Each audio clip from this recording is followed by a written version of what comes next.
Hey guys, Kurt from Time Machine Transport. So, sorry, ignoring got my torpedo on. So what I'm doing is now, because my body guy still has not fucking come through on this truck yet, but I had to do the hinges and to get the hinges so the hood would open, and she's lining up pretty decent. However, there's an issue. So grab a light.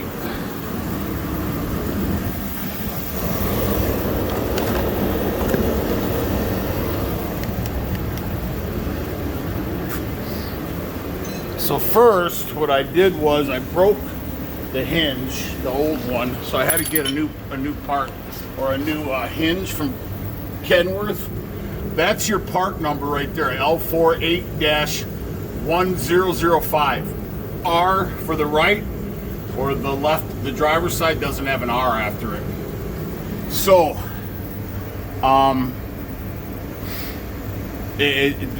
that piece right there was $250 just for that fucking hinge. Anyways, I gotta get it. It had to be done. So, what I did was I just took a farmer's jack and put it into the light socket area to kind of lift the hood up a little bit. So, and then pull your front tires. Be a lot easier and block it. So, get underneath here. So this is actually where there's a bushing in there that's super cheap and flimsy. So that's how I broke that side over there. Was the bolt, hold on, let me see if I can, this bolt was actually inside here where the bushing, and this was flipped upright. I'll show you the parts right there on the ground.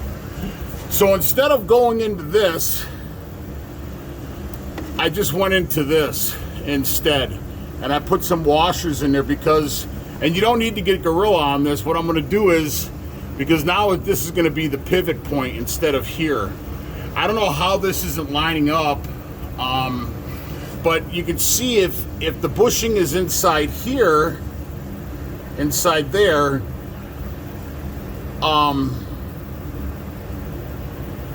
this is the distance from here to here that this hinge piece sits on it.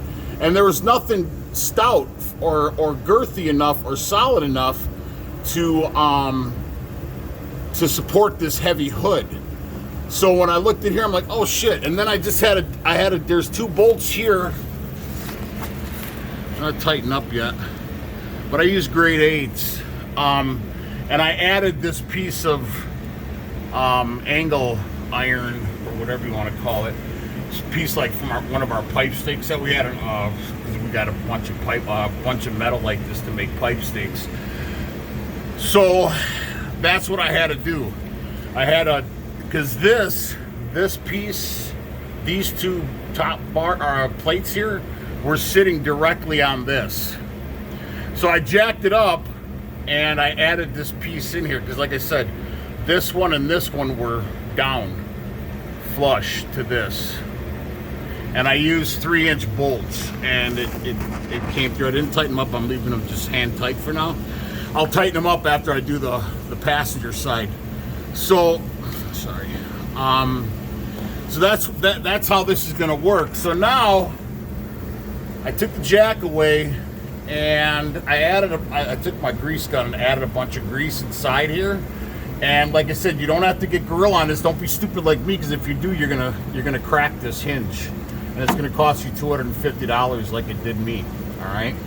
Now I'm gonna put silicone on the end of these threads. I'm gonna put a shit ton of silicone so the bolt cannot work its way off. That's what I've done for years, and it's always been successful. Because you cannot tighten this super tight, because that's where your pivot point is, and your hood won't open. So you cannot tighten this down 100%. You just got to get it a little. I wouldn't do it hand tight. I would just do maybe a couple cranks on a ratchet, but do not use an impact on this. All right. So now I'll show you on the other side. Takes a while for the old fat guy to get up. Oh, all right.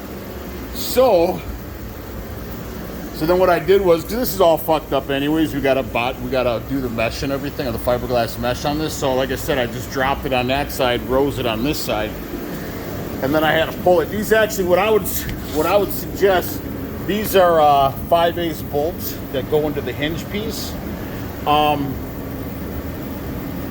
Spray them down with lubrication, Penetrol or whatever. I wouldn't use WD-40, it stuff's garbage, but use like a Penetrol or something like that, and let it sit overnight. And then before you take it off, spray it down again and let it sit for like another hour. And the bolts came out pretty good actually. So I was very surprised, pleasantly surprised. And then there's just receivers on the inside here, so that's kind of nice. And then I had to shave this back with my cutting wheel, so I could actually get in there. So now, this is what I was talking about over there. This sits flat like that. I'm trying to do this with one hand. So now, because I want to bring that up, so I got to remove this bolt where my finger's tapping right here, my ring finger. Excuse me. I got to take this over to the workbench, pull this bolt. Oops. Sorry, pull this nut and bolt and slide it out. You got to beat on it a little bit because of these rubber bushings in here. And then I'll bring it up like that. Sorry. I'll bring it up like that, straight up, and I'll add another piece of that angle iron in there. And then I just, so I used 3/8 inch, 3-inch bolts, grade 8s. So now, the thing that I'm worried about, I'm not really sure how it's going to work, because as you can see, my hood's not really lining up here. So I'm hoping by jacking it up some, or actually lowering it, I'm going to lower it first to see if that actually corrects itself, because on this side it doesn't look half bad. It's sitting a little bit away, but I'm hoping if I lower it that this is going to close up. So like I said, that's pretty much, I mean, I've never done this before, but that's the only thing that I could really do, because when I had, I'll show you with the bolt. Grab this piece, hold it. Take you over to the workbench, I'll show you. I think I got a long one over there.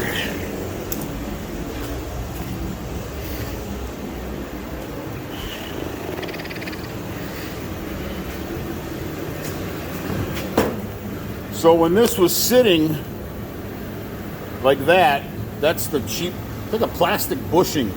There's a metal sleeve that goes in there, but for instance, so the bolt, when all that weight on the hood, at first it was like that when I had the jack on there. As soon as I released the jack, the bolt went down like that.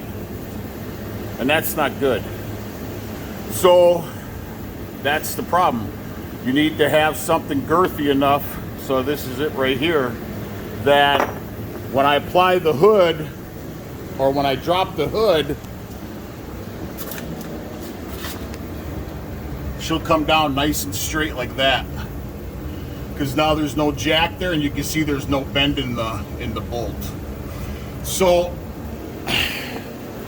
we'll see how it's going to work out once I do that. So that's pretty much it. I'm going to do a part 2 video on how it turns out. So, but I still got to put it, I got my ECM in from, got all my brakes from my trailer. And I got a crack in my oil pan on the side. It's really, really weird. So anyways, that's pretty much it for the video. Please like and subscribe to the channel. Ciao.